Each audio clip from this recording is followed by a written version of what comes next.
Warning, this video will spoil the entirety of the 1987 film Robocop. I'll be analyzing many aspects, but this is more of an appreciation, gushing over everything I love about this movie.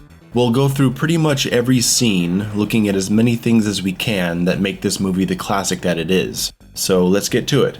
Robocop is my favorite movie of all time. It was my favorite movie when I was a little kid, and it's my favorite movie now. I've seen it countless times, shown it to many friends who are now fans themselves, and seen the influence the movie has had over the years. When talking about movies that you loved as a kid, you always have to figure nostalgia into the equation. You're always going to have an emotional connection to things from your childhood. It's why an old Ninja Turtle action figure will make me smile. Why certain sounds and smells transport us back to the past and evoke such strong emotions. Why a song you loved in high school, although probably terrible, can cause you to jump out of your seat and dance around the room.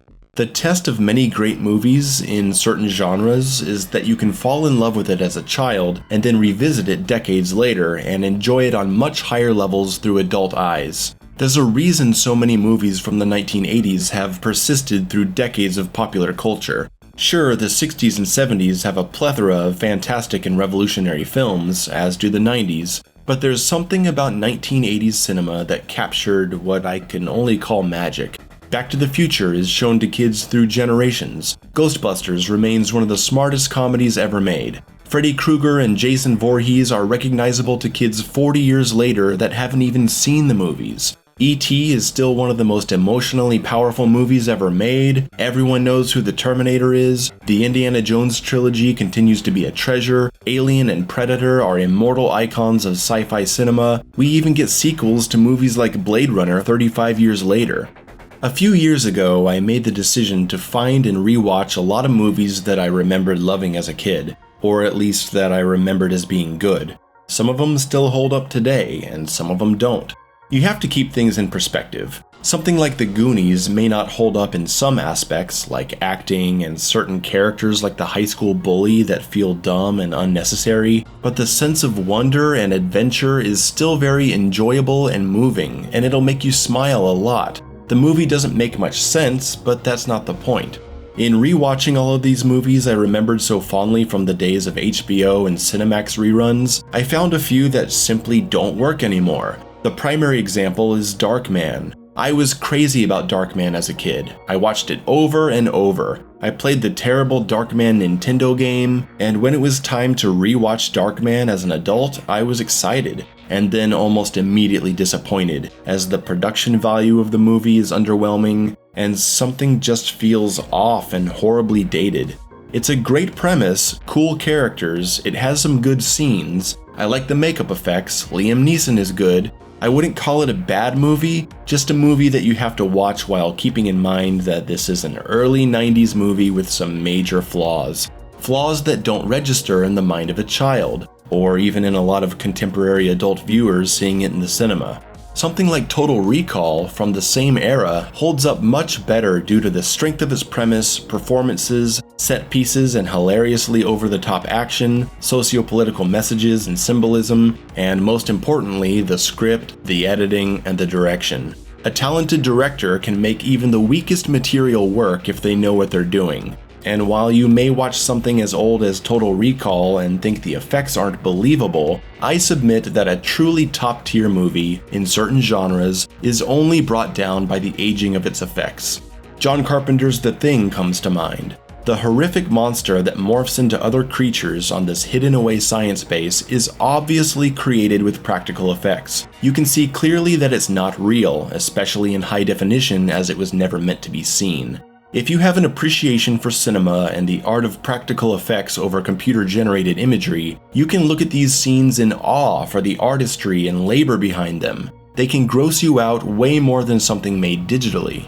The Thing may be dated by its effects, but everything else about it holds strong, and a lot of that is the pacing. Pacing is so important in a movie. You want every scene to feel like it has a place, informing the characters, serving the plot, not meandering in disposable information or overindulgent pretentious artistry. If you nail the pacing of your movie, 2 hours can feel like an hour and a half. If you screw it up, an hour and a half can feel like an eternity. All of these things, script, direction, cinematography, symbolism, acting, editing, pacing, music, special effects, action, drama, they all play their part in the greatness of one of the best films ever made, 1987's Robocop, directed by Paul Verhoeven, who also directed the movie Total Recall that I just mentioned. You can feel that everyone involved in this movie took it seriously and believed in what they were making. It doesn't feel like a movie mandated by a studio, forced into creation because they needed to make a robot movie to capitalize on the success of Terminator. The writers, actors, and director are 100% dedicated to the vision of the film, and it results in a fantastic end product. It's a movie so immaculately put together and so consistent in the presentation of its world that it'll hold up for generations.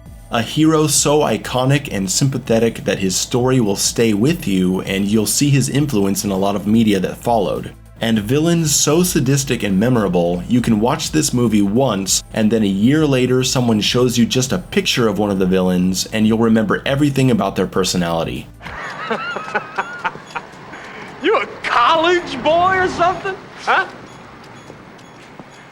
I bet you think you're pretty smart, huh?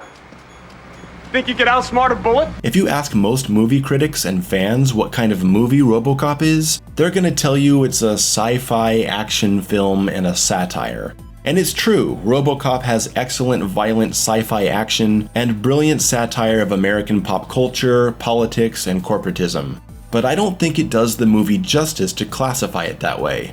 Robocop, at its core, is a drama. Or at the very least, the dramatic aspects of it are much more important to its success than the action and satire.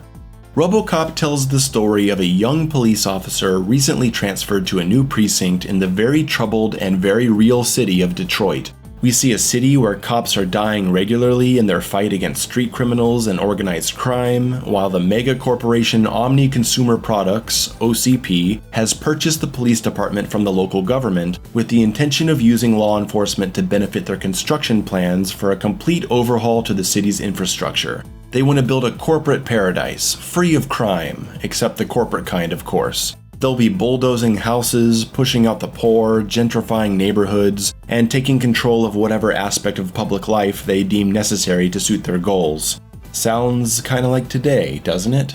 The movie opens perfectly with a believable, easy-to-understand newscast prologue that quickly establishes the movie's world. No opening title crawl, no long text to read, just a newscaster telling us what's up. Got it. These media break moments deliver important exposition throughout the movie and feature commercials that show the movie's satirical, dark, and exaggerated sense of humor. We see an ad for the Family Heart Center where they're advertising artificial hearts, sports edition hearts made by Yamaha and Mitsubishi. It's really weird and shows the audience that we're in a world where corporations have pretty much taken over everything. The commercial ends with the doctor looking at the camera and telling us he cares about us. And remember, we care. Yeah, I'm sure you do. These TV spots serve as fun little breaks in the violence and drama. They're loaded with satire and running gags. There's a laser cannon aboard the Strategic Defense Peace platform. That alone is hilarious. But they say that it misfired. Misfired! Look at all the directions it shot at. Oh, it misfired. And they also say that among the dead are 2 former US presidents, so there's plenty of room for conspiracy theorists to jump in on this one too. Absolutely brilliant. There's a great running gag with a new car called the 6000 SUX. It has sucks right in the name. It gets 8.2 miles per gallon, which is just awful, but of course the wastefulness of the car is labeled as an American tradition. This car shows up at a couple different points. Our main villain drives one, and then when he sees his partner driving a brand new one, he blows it up. And near the end of the movie, during a chase scene, a hubcap just flies off towards the camera. It's little details like this that add to the depth and the rewatchability of Robocop. So after this bizarre and funny commercial break, we immediately cut back to the news where they say 3 police officers are dead. It's tonal whiplash, as they just casually mention the brutal murder of 3 cops right after we have a commercial for sports hearts by Yamaha. OCP, in its plans to reform the city, has been hard at work producing a robotic patrol officer, one that can help them clean up the streets, but also be sold at a high price to the military. Vice President of OCP, Dick Jones, a man whose name basically translates to penis penis, is leading the enforcement droid program and presents ED-209 to the board, 100% robotic and armed with heavy artillery. The demonstration goes horribly awry as one of their board members gets ripped to shreds by the beast when it stops responding to commands. This scene not only sets up the story of the corporation that goes on to create Robocop and the drama between opposing factions within, but it also establishes the dry, matter-of-fact presentation of violence in this film. The way the executives have no concern for the death that just happened. They go straight to being upset about the financial impact to their company caused by any delay to their robotic patrol unit program. You'll notice that a lot of the violent imagery of Robocop is presented very coldly and matter-of-factly. No dramatic zoom-ins or slow motion or anything. It's just there, plain, real. The president of the company is visibly distressed by the massive failure of Ed-209, and Bob Morton is the guy that sweeps in to take advantage of the situation, presenting his Robocop program as a contingency plan. Bob gets the green light and waits for an unlucky cop to bite the dust, so he can go to work on creating his cyborg police officer. And Dick Jones is not happy about it. Enter Alex Murphy, a married man with a young son, transferring in from another department, meeting his partner Lewis, suiting up for his first day on the job, and heading out to make the city a safer place. The Detroit Police Department is in turmoil as many officers have been killed and they're threatening to strike in protest. As Murphy suits up, the chief of police announces the funeral of another fallen officer. Funeral's tomorrow. Department requests all officers not on duty to attend. Any donations for the family may be given to Cecil as usual. Murphy and Lewis get in the car, Murphy insists on driving, and they take off. They spend some casual time picking up coffee. He talks about how his son is a big fan of a crime-fighting superhero called TJ Laser, and he's trying to perfect the pistol spinning trick from that show to impress his son. Lewis is immediately likable, played perfectly by Nancy Allen. She doesn't end up being a cliché love interest or some stoic badass. She's just his partner, and she cares about him. They get a call for a crime in progress, and unfortunately for them, today is the day of a big heist where Clarence Boddicker and his gang of psychopaths are speeding down the highway in a getaway van full of cash. Some of you may know this actor, Kurtwood Smith, as the dad from That 70s Show, but before that, he was known for several villainous roles where he played a real son of a bitch, like the leader of the Ku Klux Klan in A Time to Kill, and here in Robocop as the most badass, charismatic, doesn't-give-a-fuck street villain to ever grace the silver screen. If we're having a conversation about the greatest villains of all time, Clarence Boddicker is up there with the Joker and Darth Vader. Kurtwood Smith relishes this role, and rarely has an actor captured the true essence of evil the way that he does. He shows blatant disregard for the well-being of anyone other than himself, and that in itself doesn't make him a great villain, it's the way he expresses it with such subtlety and class. While all his goons are laughing like kids, Clarence stays back and only smiles. He delights in the suffering of his enemies, but he doesn't laugh in an over-the-top fashion or show a crazy obsession with violence. But he's not a dead-in-the-eyes emotionless killer either. He's cool, he's measured, he likes to have fun, but he knows when it's time to get serious and get down to business. He can put on a smile and crack a joke, but then instantly switch when the topic gets real. The perfect scene that shows Clarence Boddicker's personality is the secretary scene, where after a huge fight between Robocop and the security droid of OCP, Clarence is making his way through the rubble to talk to his partner in crime, and he takes a moment to flirt with the secretary. He invites her to go out with him after she gets off work, as he takes his chewing gum and sticks it on her nameplate. He doesn't give a fuck. He's expecting you, Mr. Boddicker. You can keep it going. He values his friends and connections, but only to the point that they serve his personal interests. When facing arrest or death, he'll turn his back on everyone he knows just to survive. He's a weasel when it's all stripped away, but when he has power, he's sadistic and extremely deadly. He surrounds himself with a crew of some of the most memorable villainous sidekicks in movie history. They have so much personality, and it's so believable that they'd be working together and have the bond that they do.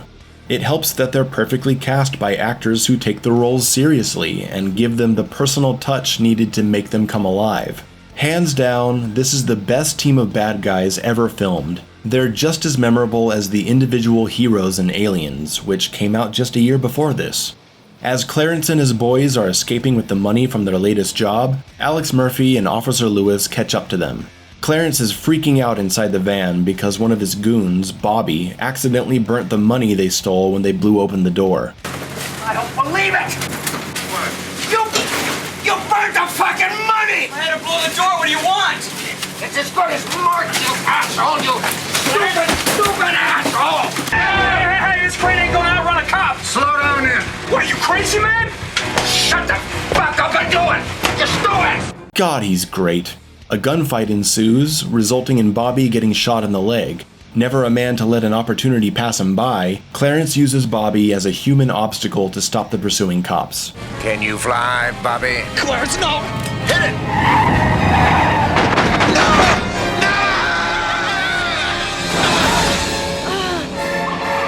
Once the officers locate the hideout of the gang, they check on backup. There's no backup. And it makes sense. The force is stretched thin already. Multiple cop shootings, rampant crime, there's no help coming. So they go in alone, and things don't go well. Lewis gets knocked out by the gang's trickster character, and Murphy takes out one bad guy and tries to control the situation. Go ahead and do it. Dead or alive, you're coming with me. But he gets ambushed by everyone else. Clarence Boddicker joins in on the fun and torments our hero, having his sick fun with him as Murphy does his best to hold strong. You probably don't think I'm a very nice guy, do you? Buddy, I think you're slime.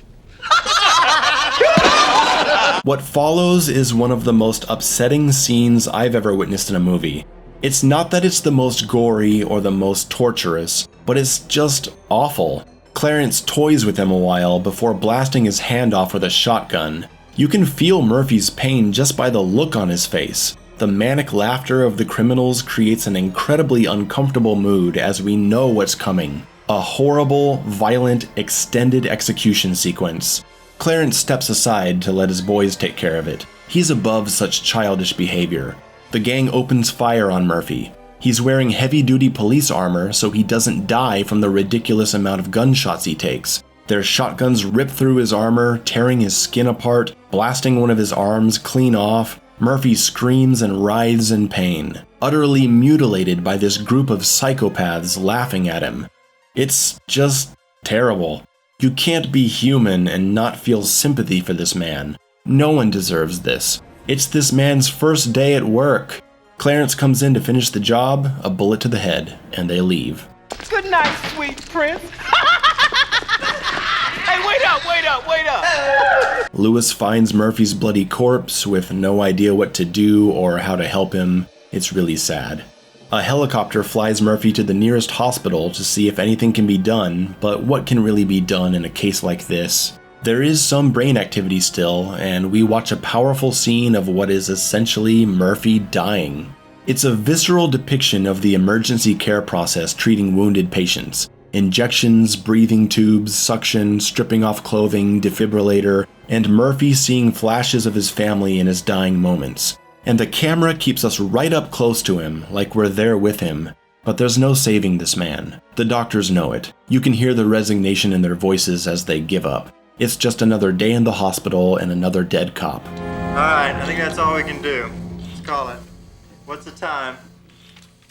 These scenes, the horrific murder of Alex Murphy, and more importantly his death in the hospital, are crucial to the setup of Robocop. This movie may be remembered as an action classic with a character that went on to inspire various sequels, comic books, children's cartoons, and he even appears as a playable character in Mortal Kombat 11, but I'm here to tell you that this is not just an action movie. The strength of the character of Robocop rests on the tragedy of Alex Murphy, a man whose life, family, and future were stolen from him by the sickest people imaginable. And everything that follows from that point means nothing if we don't care about him. Robocop is not just a cyborg that fights crime. He is a real person who the audience feels for and connects with. That's what sets this movie apart from just any old action film. On the hospital gurney, we die with Murphy. We feel the chaos of the attempts to save his life. We see through his eyes. Our vision goes black as his does. We die with him. And then we are reborn with him.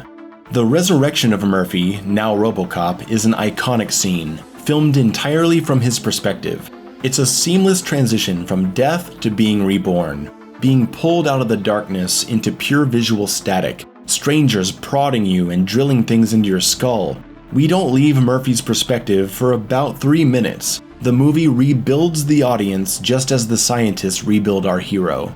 We see his visual system installed, his memory has been wiped clean, all he is a program now. We watch as corporate OCP men inspect the progress. The scientists found a way to salvage one of his arms, but OCP wants none of that. A stronger robotic arm will make him a better tool for them. They just need him to survive and obey, so all that's left is his torso and his head.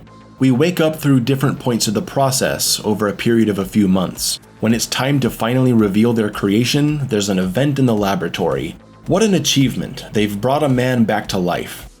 I love this next sequence. We are slowly introduced to the design of Robocop through masterful direction. We continue to see through Robocop's eyes, feeling as though we are one with him, and we get our first glimpse at our new body on a distant monitor. Robocop is marched out of the lab and through the halls of the police department, obscured from the camera's view by textured glass. Next is a shot of him inside the testing cage, still obscured but not nearly as much, now just by metal gates and a circling camera with people all around. Then we pull in tight on his face as the specialists circle around him to make sure he's functioning properly. All the regular cops are there in shock, amazement, and some of them are fearing for their jobs.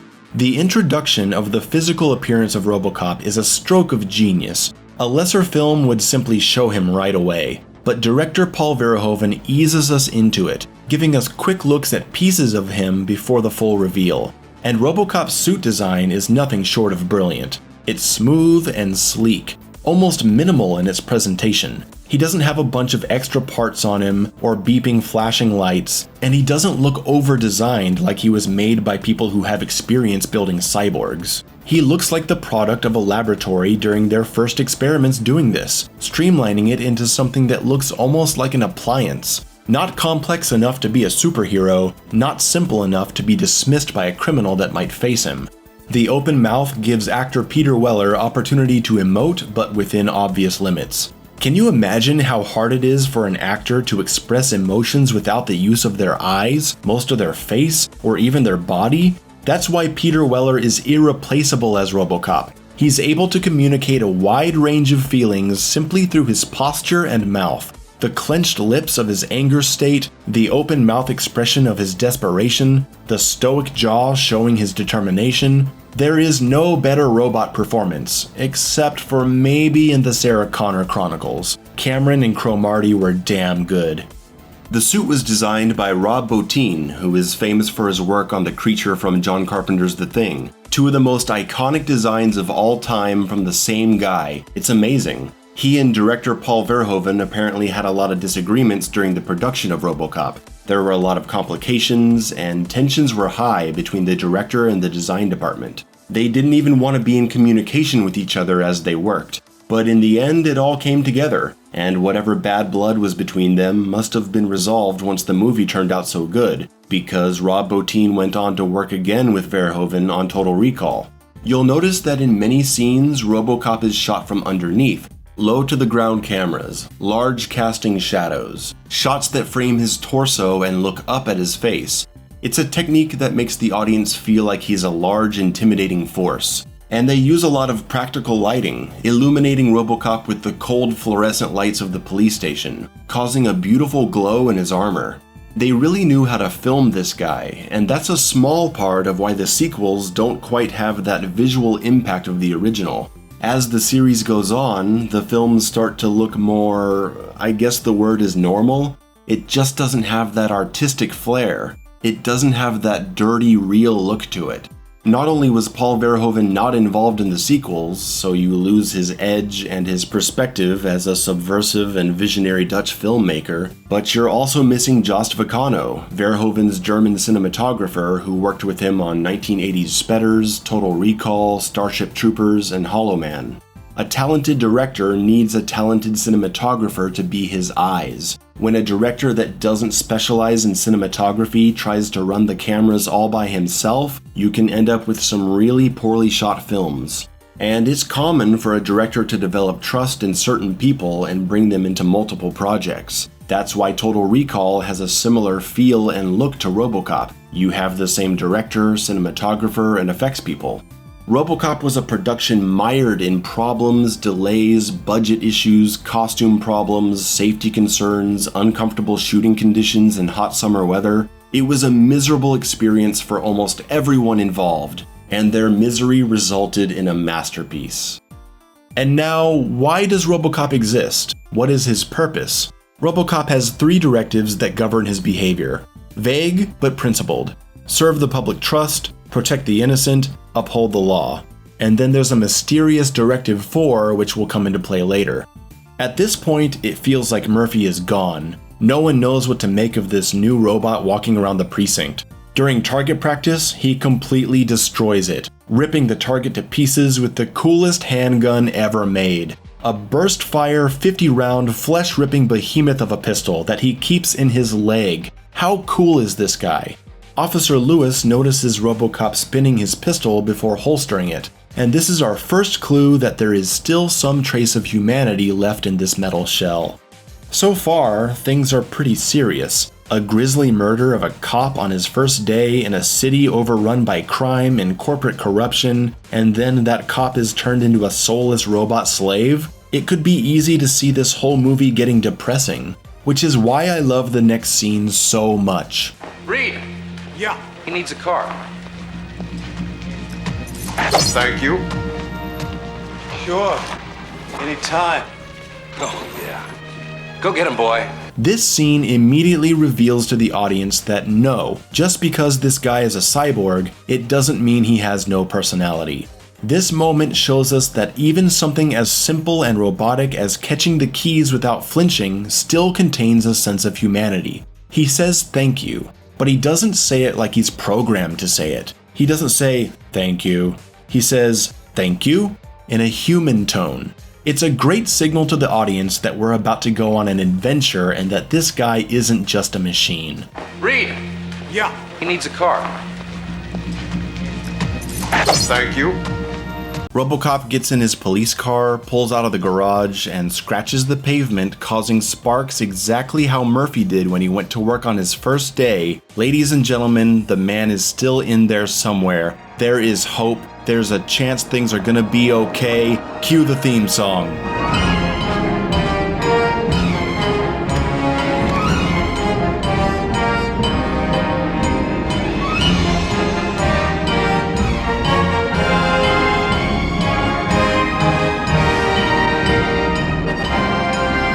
God, that's awesome. We are only 34 minutes in, by the way, and Robocop is already hitting the streets ready to kick some ass. They don't waste our time with long training montages stuffed into a movie to compensate for a lack of a good story. This movie is so tight, edited and paced with such precision, not a single moment feels out of place or too long or unnecessary. We've established a character in half the time of other movies, and we are ready to go. The music kicks in, leading a soundtrack full of metallic tones, orchestral arrangements, and old western themes. 3 realms of music that perfectly combine the robotic, the dramatic, and the heroic. All without falling into the trap of thinking, well, if it's a movie about robots and technology, we have to make a digital score. They kept a lot of natural tones in the music, which serves the humanity of the script. In the next scenes, we get a 1-2-3 hit of Robocop fucking up bad guys. This guy's robbing a convenience store, get tossed into the glass. These guys are assaulting a woman in the street, get shot in the dick. This guy doesn't want to accept the election results and lose his job as mayor of Detroit, so now he takes everyone in the office hostage, get punched out a window. This part with the assault on the street has beautiful symbolism, by the way, as degenerate criminals are doing horrible things to an innocent woman, and the Delta City billboard is above them, promising a future with a silver lining. Not subtle, but so good, and easy to overlook on your first viewing because they aren't zooming in or drawing attention to it. It's just there in the background. The squib work is also really impressive. Squibs are the packets of blood that explode when you're filming gunshots. If you can time the effect right, they look a lot better than CG. The gunshots in Robocop are so gruesome that you feel them more than any other movie, except maybe Total Recall.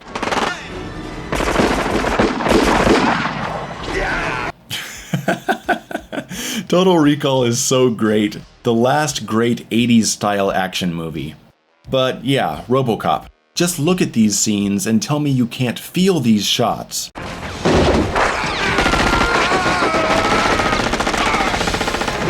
This is the action movie of Robocop that everyone remembers, and it's awesome, but it wouldn't mean anything without the establishment of the guy under the suit. Robocop spends his first night cleaning up the streets, and Bob Morton, head of the Robocop program at OCP, is celebrating his promotion. Robocop is a resounding success, and now that he's patrolling the streets successfully, Dick Jones is really not happy. This could spell the ruination of his plans, and something needs to be done about Bob and his robot freak show. Sometime later, Robocop starts experiencing some odd brain activity. He's having visions of the men who killed him, but he's not supposed to remember any of this. He wakes from his slumber and leaves on his own. Lewis catches him in the hallway and strikes up a conversation with him. Murphy may be in there, but he's buried too deep under his programming to come out. Lewis tells him who he is, and Robocop doesn't know how to react. Murphy, it's you. It definitely has an effect on him. Again, Peter Weller perfectly captures this moment, showing emotion through an emotionless expression, expressing the resonance of this information not in his face, but in his methodical stepping backwards. While out on the streets, one of Clarence's main men, Emile, is robbing a gas station, because he can. You get the feeling these guys aren't really smart, but they're just so used to getting their way that they just commit random crimes out of boredom. In a bit of movie plot convenience, Robocop stumbles upon this crime and intervenes. And this is our pivotal moment. Drop it! Dead or alive, you are coming with me. I know you. You're dead. We killed you! We killed you! Emile freaks out seeing the walking corpse of the man they killed, and Robocop locks up. His programming isn't made to deal with all these memories, and he's stuck in a memory state. Emile torches the gas station, creating a massive explosion. A couple well-placed gunshots send Emile flying, and after trying to interrogate him briefly, Robocop is now on a rogue mission. He beelines straight for the police database and uses his now iconic metal data spike to get access to every file on record. A face match on Emile shows his known accomplices, leading him to Clarence Boddicker, who he clearly recognizes. Then seeing himself, Murphy, just like Lewis said. Robocop now knows who he was, what happened to him, and what he's become. This scene has always come across as haunting to me, with the close-ups and the way the music combines with the beeping sounds of the interface into a flatline tone that oddly fits into the score.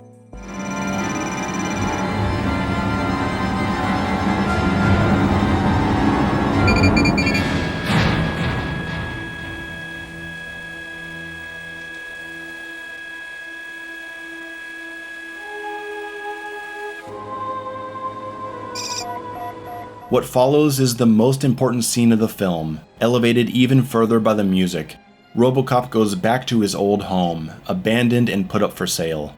He paces through his memories of his family life, the emotions of these moments resonating deeply within him, but still cognitively unable to process them. He's incapable of fondly thinking about who he was, but as he passes through the rooms of the home he used to share with his wife and son, he experiences them, and his most vivid memories buried deep within his mind come to life. It's not a moment of joy or sadness or revelation even. It feels more traumatic than anything else. Peter Weller expertly shows the rage and frustration felt by the character as he marches out furiously and breaks the automated salesman. Why not make me an offer? From here, you could imagine the movie going on a typical revenge plot of Robocop hunting down every gang member for the next 45 minutes. But it doesn't really do that. He goes after one of them, Nash, in a nightclub in a scene that adds a bit of humor and levity to the film after some really heavy stuff. But he only goes after this gang member so he can interrogate him about where to find Clarence. He's going straight for the leader. We cut away to another pivotal scene that starts with Bob Morton celebrating his success with a bunch of blow and high-class hookers. Some of the movie's funniest lines are found here. God, you girls are so great. I mean, I love to be with intelligent women. Smart is so sexy. I know. Sometimes I could just think of something, and he could just get me so horny. That is brilliant, but not as brilliant as the next and arguably the funniest line of the movie. Bitches leave. Oh man, Clarence Boddicker, this guy. But why is he at Bob's house? He's just a criminal, right? Well, after popping Bob a few times in the legs, something that still makes me cringe in pain because of how brutal the explosive gunshots are, Clarence pops in a DVD and presents the big twist of the movie, showing a conceited farewell message from none other than Dick Jones. That's right, the sadistic criminal boss is in cahoots with the vice president of OCP. But why? What interests could they possibly share? Clarence pops open a grenade in the sickest way imaginable with his tongue, puts it on the table just out of reach, and walks out. And in hilarious, understated fashion, he closes the door of the house that's about to explode. I'm cashing you out.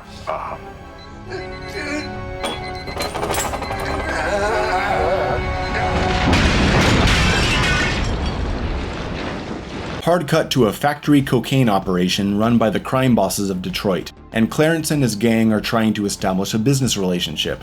These guys don't want anything to do with the Boddicker gang because they're cop killers and generally unpredictable. Clarence assures them that not only do they have all the right connections to move their product to new territories, but he also has a bunch of muscle behind him and could kill everyone here if he wanted to. Tensions are high, no side trusts the other, but surely they can come to some kind of agreement in the interests of their finances. Knock knock, Robocop is here. Nash must have given up the location of Clarence's next big deal, and Robocop's here to bust him. And he clearly only cares about taking Clarence alive, because Robocop goes on to kill pretty much everyone in the room. It's one of the greatest shootouts in movie history. Robocop just murdering everyone. Squibs and blood flying everywhere, cocaine bottles shattering into the air, beautifully framed shots showing off Robocop's posture as he takes aim. This is where you start to feel Murphy's personality start to seep through his robotic movements. Something purely run through programming wouldn't stylistically pose and shoot like this. He's feeling more human, he understands who he used to be, and you can sense there's something in him that enjoys taking out these bad guys on a human level. This is where we get the iconic pose of one arm out aiming the pistol and the other hand back behind his head. It's very cowboy. You can see this pose recreated in the best Robocop collectible figures. He walks like this in the Robocop vs. Terminator game on Sega Genesis, and you'll see him strike this pose after his grab attack in Mortal Kombat 11. It's little things like that that make a character come alive for an audience. It's not just because it's cool, it works for the story. He wasn't moving and posing like this in the first scenes. It's only after he's remembered and visited his home that more expression and style starts coming through. He's changing. Robocop is slowly slipping away, and Murphy is returning. After tossing Clarence through a few windows and tearing up his face, Clarence spills his guts like the weasel he is. In a vain attempt to save his own life, he confesses everything. Robocop, having the man that murdered him in his hands, backs off from killing him because plainly murdering someone like this is illegal and wrong. Instead, he brings him to the police station for processing. Book him. What's the charge? He's a cop killer. Clarence again gives one of the best lines of the movie. Just give me my fucking phone call. So we don't get scene after scene of Robocop chasing down every villain. He just goes straight for the main bad guy, who then puts him on the trail of Dick Jones. Time to take down the guy at the top. Now, this is a big lapse in judgment on the part of Robocop. Clarence just confessed to working with Jones, and now Clarence is gonna call someone because he's legally entitled to. Of course he's gonna call Jones and warn him. Why didn't Robocop tell the chief about this? Why didn't he think about Clarence warning Jones about his vendetta? I don't know, I guess it's a plot hole, but I suppose you could say that as Murphy's consciousness is starting to return, his rage has blinded him to reason and all he cares about is revenge. He's now kinda half robot, half human, and he's not thinking correctly. That makes sense, I'll allow it, especially since what follows is so awesome. Robocop makes his way to the OCP building, marches towards Jones's office in dramatic fashion, replaying his recordings of Clarence confessing. I work for Dick Jones! Dick Jones! I work for Dick Jones! He runs OCP! OCP runs the cops! Yeah, he's definitely blinded by vengeance. Jones is just sitting there, cool as can be, and offers to be taken into custody. Except Directive 4. Robocop is a product of OCP, and therefore cannot arrest anyone who works for OCP.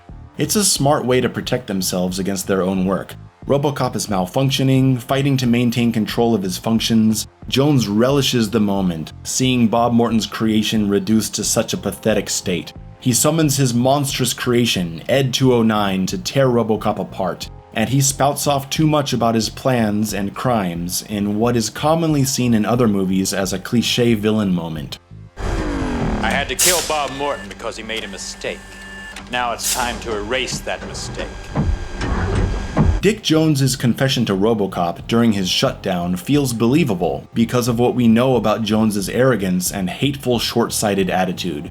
It's usually such an eye-rolling scene to have the villain confess their plans to the hero in the hero's moment of apparent defeat. It's parodied so much from the old James Bond movies, but I buy it here. It doesn't feel like your typical, I'm just dying to tell someone my master plan, so now I'm gonna explain everything to the audience, ha ha ha ha. It doesn't feel like that. It feels like Jones's most sincere way of saying fuck you to Robocop and Bob Morton. And it's not like he leaves him dangling over a pool of sharks with a chance to escape. He unleashes his giant death machine on him, while he's suffering perpetual nerve trauma from Directive 4. There was no reason to think this wasn't gonna work.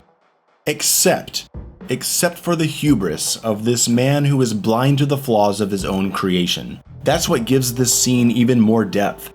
It's not just the villain sicking his giant robot on the main character to kill him. It's symbolic of the character flaws this man has, that after seeing his precious billion-dollar creation utterly fail in a public presentation just months ago, he actually thinks sending it after Robocop is a plan that can't fail. He's blind, he's arrogant, he's a fool. So of course he confesses his plan to Robocop, and of course he actually believes he'll get away with it, and if his work on Ed 209 had actually produced a good product, he would have gotten away with it. But the man produces shit, and either can't see it or can't accept it. Either way, he doesn't care, making Dick Jones the perfect representation for modern-day corporate thinking, leaving us in a world where car manufacturers will release new cars with problems that cause drivers to crash and die because they know the lawsuits will cost them less than actually fixing the problem. Ed 209 himself is a strong symbol as well. He's a corporate product with a whole lot of treasure invested into him, with brilliant minds designing him to be deadly and impressive, just the ultimate killing machine, blasting automatic cannons and launching rockets, but their team is so clouded in their judgment and priorities that they didn't even think to program him to be able to go down the fucking stairs.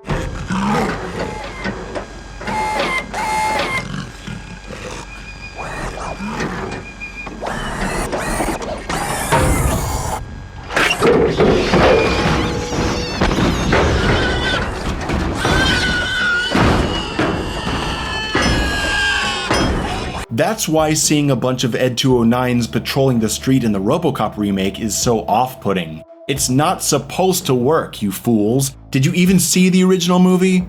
Ed 209's not just a killer robot in an action movie. He's a monstrous and deadly creation, but he's also a joke. He is representative of the entire corporate world mentality of cutting corners, hiding development issues, dishonestly marketing your product, and pushing something out that looks great on the surface and will probably make you a lot of money, but is fundamentally dysfunctional, confused, and substandard.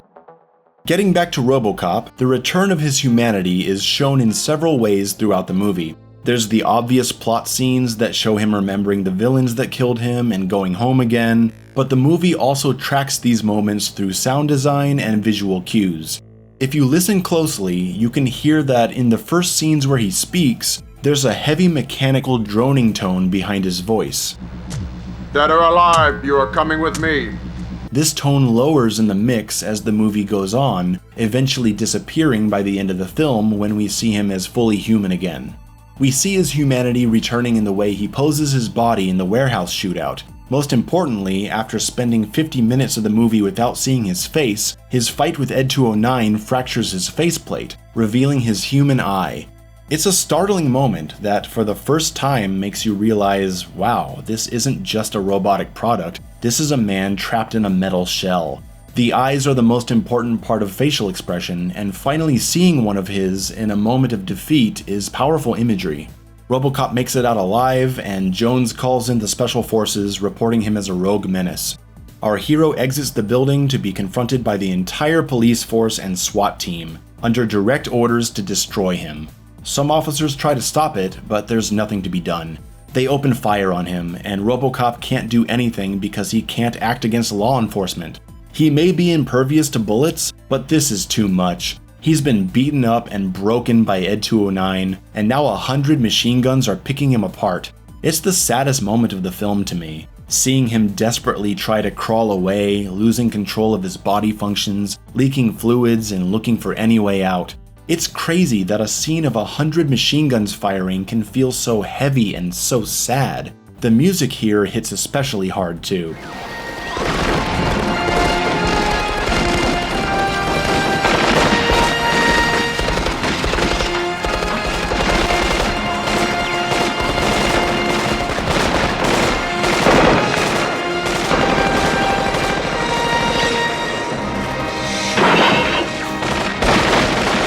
His old partner Lewis finds him just in time and helps him into her car for a narrow escape. Man, what a sequence. The next day, cleaning up the disaster that took place in the OCP building, Clarence Boddicker is on his way to a meeting with Dick Jones. Jones is pissed off that Clarence confessed everything to Robocop because he has recorded memory that can be used in court. He needs to be killed. Clarence wants out, this is not what he signed up for, but Jones reminds him of their agreement. As long as Clarence continues to ensure the interests of the company, he'll be able to control all the criminal markets that emerged during the years of construction of Delta City.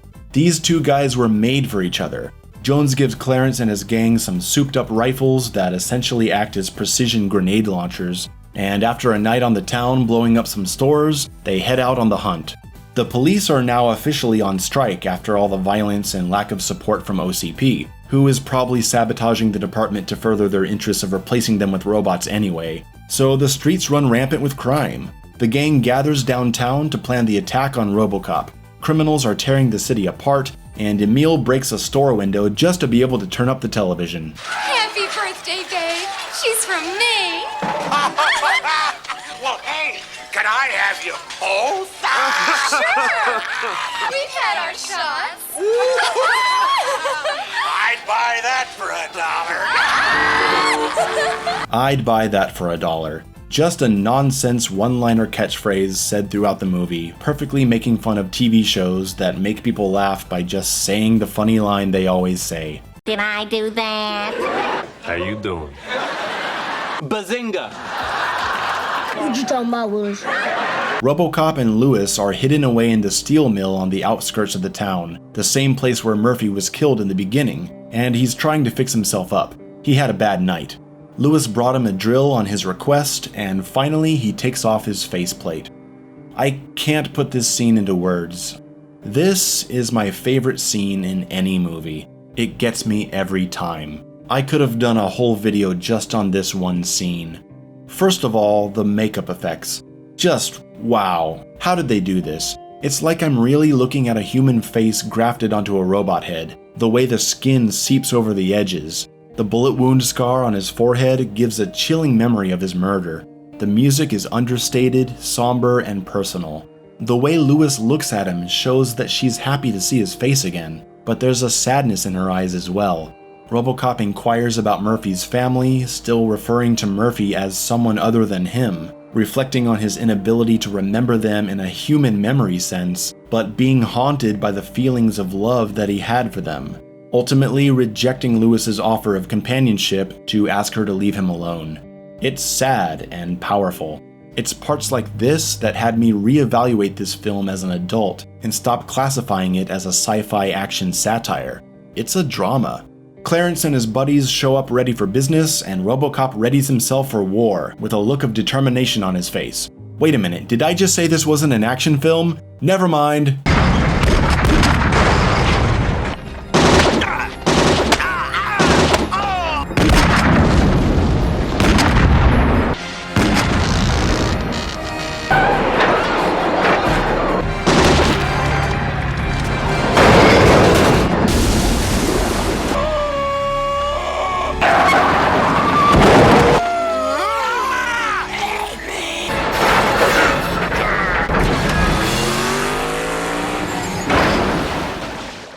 Clarence crawls out of the wreckage and sees Lewis coming over the hill. He shoots her several times and it always makes me wince. It looks so painful. It's the combination of the dryness of the shot and the actors' performances. But a lot of the impact comes from the exploding bullet squibs that director Paul Verhoeven loves so much. So Lewis is out of the picture, and now Robocop is making his way across the water towards Clarence. The music swells, he aims his gun at Clarence, clearly indicating that he's willing and able to simply murder him. He's unarmed, but Robocop doesn't seem to care anymore. Clarence sees that Nash is still alive and working his way up to the machine that's right over Robocop. He knows that he just needs to bide his time, saying he surrenders, trying to delay Robocop's actions with his words, until Nash can save the day.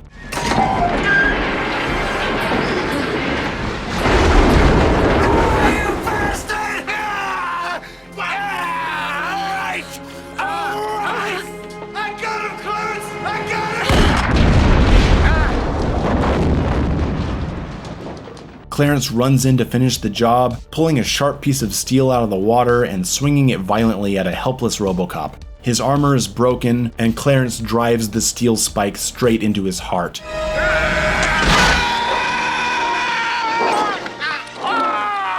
It's a horrifying moment. The scream he lets out shakes you to the bones. It feels like it's all over. But out pops the data spike from Robocop's hand, and he stabs Clarence in the neck. Blood spews out in an over-the-top fashion, and Clarence falls to the ground. Robocop calls to Lewis. She's messed up, but she's alive. And we get another great exchange of memorable lines. Murphy, I'm a mess.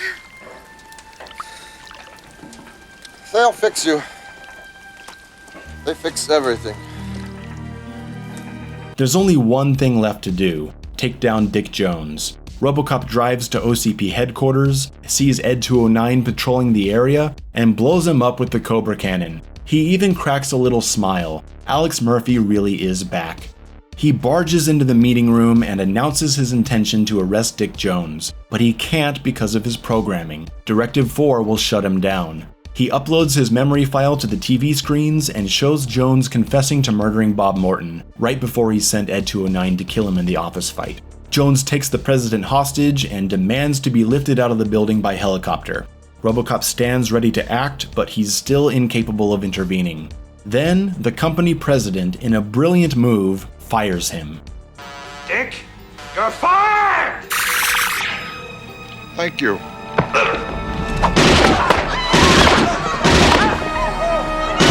The villains have been slain, and our hero has completed his journey. All that's left is the send-off. Nice shooting, son. What's your name? Murphy.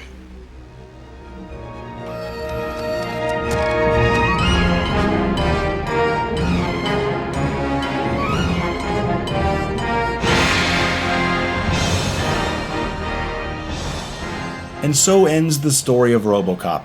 A movie so awesome even the credits are fun to watch. Never before has bold white text on a black background felt so epic. This movie, in my opinion, is about as close as you can get to perfect. I think the only things that are objective flaws are how some of the effects have aged, and maybe the whole cocaine thing is a bit dated, but not many of the effects have issues, just a few here and there.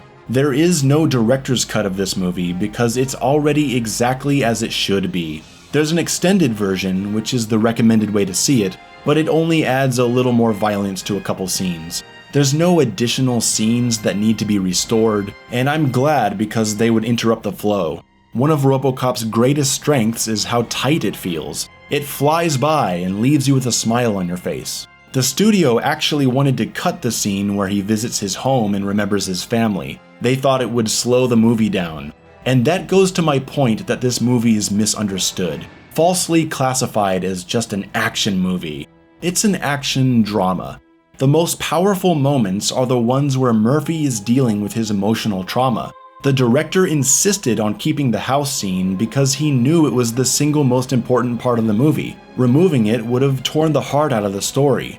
Despite all the awesome action and explosions and blood and humor and sci-fi stuff, I don't like calling it simply an 80s action movie because that makes you think about Predator and other movies that really are just focused on that. And I love Predator, but it certainly doesn't have the emotional center that Robocop has.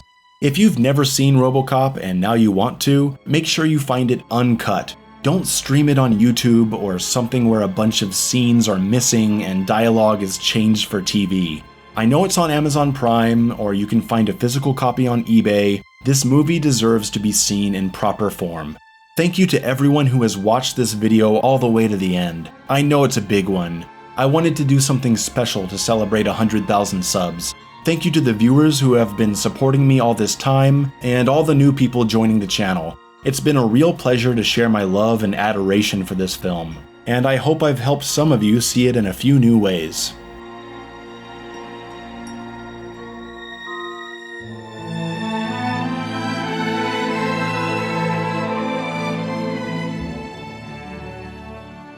Robocop's just a fucking badass, dude.